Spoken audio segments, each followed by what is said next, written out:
दर्शकबिन्दहरू तपाईँहरूलाई हार्दिक स्वागत छ नेपाली न्युज 24 युट्युब च्यानलमा। सदाझै आज पनि हामी सत्य अनि ताजा खबरहरू लिएर उपस्थित भएका छौँ। अहिलेसम्म हाम्रो च्यानललाई सब्सक्राइब गर्नुभएको छैन भने कृपया सब्सक्राइब गर्नुहोला र साथमा रहेको बेल आइकन बटन थिची साथमा अलमा क्लिक गर्न नबिर्सिनुहोला। दर्शकबिन कहाँदेखि हेर्दै अनि सुन्दै हुनुहुन्छ र हाम्रो सामग्री कस्तो लागिरहेको छ कृपया कमेन्ट गर्न नबिर्सिनुहोला। अब लागौँ आजका मुख्य खबरहरूतर्फ। दर्शकबिन्दहरू, कानुनको शासन स्थापित गर्न सरकारले कुनै कसर बाँकी राख्दैन। प्रधानमन्त्री सुशीला कार्की विश्वासको मत पाउने नदेखेपछि मध्य प्रदेशका मुख्यमन्त्री सोनलद्वारा राजीनामा घोषणा। त्रिभुवन अन्तर्राष्ट्रिय विमानस्थलमा उडान अवरुद्ध, जहाज आकाशमै होल्ड। त्यसै गरी करार कैदी र लुटिएका हतियार फिर्ता ल्याउन विशेष अपरेसन चलाइने अर्थमन्त्री खनालको दाबी। मन्त्रालयमा हरेक निर्णय कार्यान्वयन गरिहाल्ने अवस्थामा छ। जेएनजी प्रदर्शनमा लुटिएको हतियार लुकाउने युवक पक्राउ। दर्शकवृन्द, अब लागौँ समाचार विस्तारमा। अन्तरिम सरकारका प्रधानमन्त्री सुशीला कार्कीले कानुनको शासन स्थापित गर्न सरकारले कुनै कसर बाँकी नराख्ने प्रतिबद्धता जनाएकी छिन्।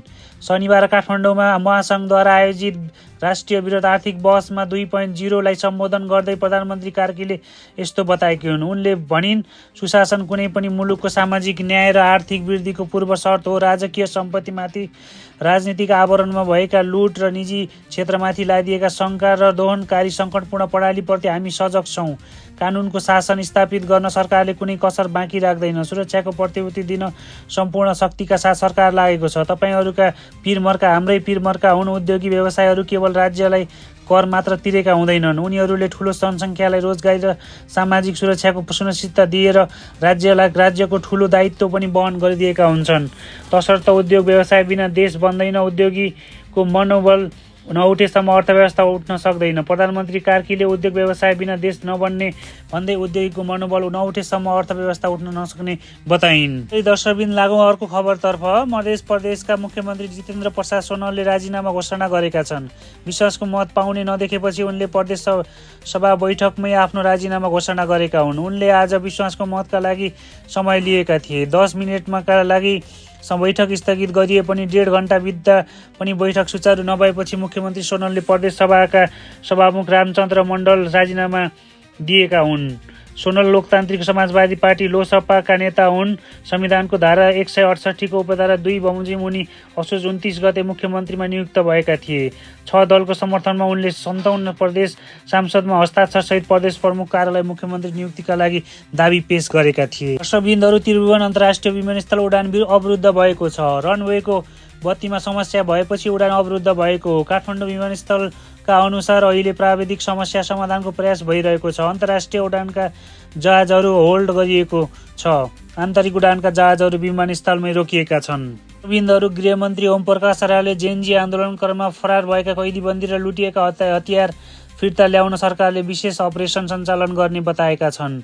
उनले पटक आग्रहलाई अटेर गरिएकाले अब सरकारले कठोर रूपमा प्रस्तुत हुने बताए। शनिबार काठमाडौँमा महासङ्घद्वारा आयोजित राष्ट्रिय विरोध आर्थिक बहस 2.0 लाई सम्बोधन गर्दै मन्त्री अर्यालले उक्त अपरेसन सफल बनाउन नागरिक स्तरबाट पनि सहयोगको अपेक्षा गरिएको सुनाए। गृहमन्त्री अर्यालका अनुसार आन्दोलनका क्रममा 14,549 कैदीबन्दी फरार भएकोमा हालसम्म 9,521 जना 65% फिर्ता भइसकेका छन्। अझै 5,105 जना 35% फरार रहेको उनले जानकारी दिए। कैदीबन्दीहरू अहिलेसम्म 65% फिर्ता भइसकेका छन् भने अझै 35% बाहिर छन्। उनले भने, हतियार र कैदीहरूलाई फिर्ता गर्न हामीले पटक सूचना निकाल्यौँ, तर अझै धेरै बाहिर हुनुहुन्छ। अब उनीहरूलाई फिर्ता ल्याउन विशेष अपरेसन चलाउँछौँ। त्यसै गरी आन्दोलनका क्रममा लुटिएका 710 वटा हतियार फिर्ता भइसकेको र केही जलेको अवस्थामा भेटिएको बताउँदै उनले बाँकी हतियार फिर्ता ल्याउनु चुनौतीपूर्ण रहेको स्वीकार गरे। गृहमन्त्री अर्यालले सुशासन दिन नसके देशमा पुनः द्वन्द्व दोहोरिन सक्ने र त्यसले गम्भीर सुरक्षा सङ्कट निम्ताउन सक्ने खतरा औलाए। सुशासन दिन नसक्ने भने द्वन्द्व दोहोरिन पनि सक्छ भन्ने एउटा ठुलो सन्देश अहिलेको घटना दिएको छ। उनले भने, त्यो अवस्था सत्ता परिवर्तनको मात्र होइन, सुरक्षा सङ्कटका निम्ति पनि हुन सक्छ। उनले कानुनी राज्यको रक्षा गर्नु आफ्नो दायित्व भएको बताउँदै सरकार र निजी क्षेत्र एकअर्का परिपूरक भएकाले अर्थतन्त्रको जगेर्ना गर्न सबैले आफ्नो दायित्व पूरा गर्नुपर्नेमा जोड दिए। दर्शकबिन्दहरू, लागौँ आजको अर्को खबरतर्फ। अर्थमन्त्री रामेश्वर खनालले कुनै पनि निर्णय तत्काल कार्यान्वयन गर्ने प्रणाली विकास गरिएको दाबी गरेका छन्। शनिबार काठमाडौँमा आयोजित राष्ट्रिय आर्थिक बहस कार्यक्रममा बोल्दै उनले सो कुरा बताएका हुन्। अर्थ मन्त्रालय कुनै पनि विषय सुन्ने, छलफल गर्ने, निर्णय गर्ने, कार्यान्वयनमा तत्काल लागिहाल्ने प्रणालीको विकास गरेको अर्थमन्त्री खनालको जिकिर थियो। उनले जेनजी आन्दोलनको मर्मअनुसार आफूले भ्रष्टाचार नियन्त्रणका लागि भन्सार प्रशासनमा आमूल सुधार गर्ने प्रयत्न गरिएको समेत बताए। उनले भने हाम्रो अहिले अर्थ मन्त्रालयमा प्रणाली सुन्ने, छलफल गर्ने, निर्णय गर्ने, कार्यान्वयन गरिहाल्ने अवस्थामा छौँ। कुनै पनि निर्णय गर्न विलम्ब गरेका छैनौँ। आश्वासनले मुलुकको विकास हुँदैन, आश्वासनले यहाँहरूलाई आश्वस्त पार्न सकिँदैन। जेनजी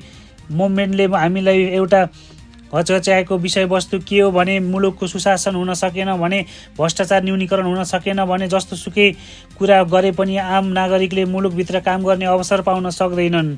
मुलुकभित्र काम गर्ने नसकेर सबै विदेश जाने चाहना राखिरहनुपर्छ भन्ने उहाँहरूको हो। त्यो निम्ति प्रत्येक मन्त्रालयमा सुधारको काम भइरहेको छ। अर्थ मन्त्रालयमा भन्सार प्रशासनमा लागत कम हुने गरी आमूल सुधार गर्ने प्रयत्न गरिएको छ। त्यसको व्याख्या मैले लामो गर्दैन। अर्थमन्त्री खनालले सबै नागरिकले रोजगारीका लागि विदेश जानै पर्ने अवस्था आउन नदिन आफूले सक्दो पहल गरिरहेको पनि बताए। दर्शकबिन्दुहरू, अब लागौँ आजको अन्तिम खबरतर्फ। जेनजी प्रदर्शनका क्रममा प्रहरी कार्यालयबाट लुटिएको हतियार लुकाएर राखेको आरोपमा प्रहरीले काठमाडौँबाट एक युवकलाई पक्राउ गरेको छ। पक्राउ पर्नेमा कैलाली घर भई हाल काठमाडौँ महानगरपालिका 32 सहयोगी नगरमा बस्दै आएका 21 वर्षीय मनोज ढुङ्गाना रहेका छन्। उनको साथबाट प्रहरीले एक थान ग्यास गन, एक थान मोबाइल र भिड नियन्त्रणमा प्रयोग हुने एक थान लेग गार्ड बरामद गरेको छ। काठमाडौँ उपत्यका अपराध अनुसन्धान कार्यालय टेकुका अनुसार गत भदौ 23 र 24 गतेको प्रदर्शनका क्रममा विभिन्न प्रहरी कार्यालयबाट लुटिएका हतियार तथा गोलीगट्टा ढुङ्गानाले आफ्नो कोठामा लुकाएर राखेको भन्ने